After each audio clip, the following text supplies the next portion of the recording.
What is up, guys? Back at it again with another video, finally. Have been slacking lately, but it's because I've been busy. So anyway, today we're going to be doing a little bit of an update on the 1998 Accord you see in front of you. And there's not too many things. There's only a couple of things that I wanted to mention and update you guys on. So this is going to be a pretty quick video. But yeah, this car is still running pretty well. You know, it's running about the same as it did from the last update video I made. And yeah, so quick little exterior walk around, still about the same. No damage to the paint yet, thankfully, but yeah, that's working out pretty well. Now the first thing you might notice, I'm just going to get right into it because it's going to be, like I said, a pretty quick video. The first thing you might notice is that the car is a little bit lower to the ground, and that is actually the case. And so I actually went with the Eibach Pro Kit lowering springs, which lowers the car about 1.5 inches, and I also did KYB XLG struts all around on the car. So again, did that all around. It's a 1.5 inch, you know, front to back. Some people like the staggered look, but I think this looks really good. And yeah, the car is no longer a monster truck, and it also rides a considerable amount better because the last shocks, struts and springs that were on the car were who knows how old. And I actually do know how old. I could look in the service history for it, but they were old and they were making clunking noises and stuff. So even with the stiffer suspension, you know, the stiffer springs, the car does ride better than it did before. So yeah, I think it looks really good.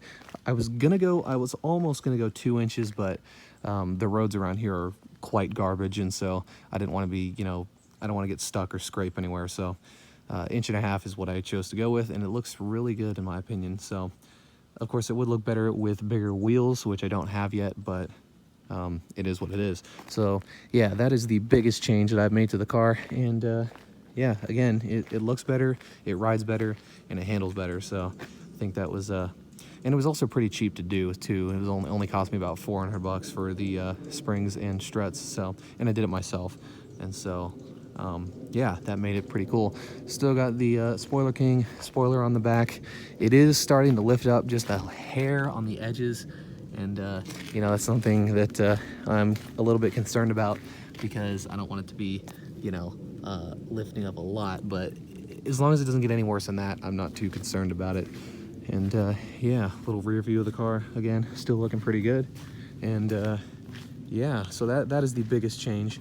And then as far as like the oil consumption and stuff goes, it's about the same. Of course, I've been running 20W50 oil in it, so it's you know, pretty thick, but this engine's pretty worn out. So I'm just trying to keep it going as long as possible before I have to, you know, end up doing some mechanical work to it. But so far it's doing pretty well. So let's go ahead and take a look on the inside. And yeah, I'll go ahead and wrap this up because that's pretty much the only thing.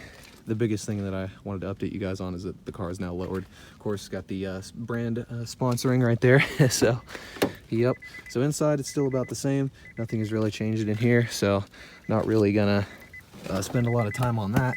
But I will go ahead and start up the car real quick. We are sitting at 221,433 miles. So there you go. I already had it a little bit warmed up because I drove it down from my house, which is that way. But yeah, still got the Pioneer head unit. Again, everything else in here is still exactly the same. So yeah, no big deal there. And yeah. Oh, and then the last thing that I forgot to mention is I changed out the low beam headlight bulbs for the Sylvania ZXEs. So they're a little bit more white, and they're not quite as yellow as the stock ones were, and they're a lot brighter at night too. And I also, you know, adjusted the aim on the headlights, which was pretty far off. So there you go. So that's about it. That's about all I wanted to say about the car. I'd like to thank you guys for watching the video, and I'll see you guys in the next one.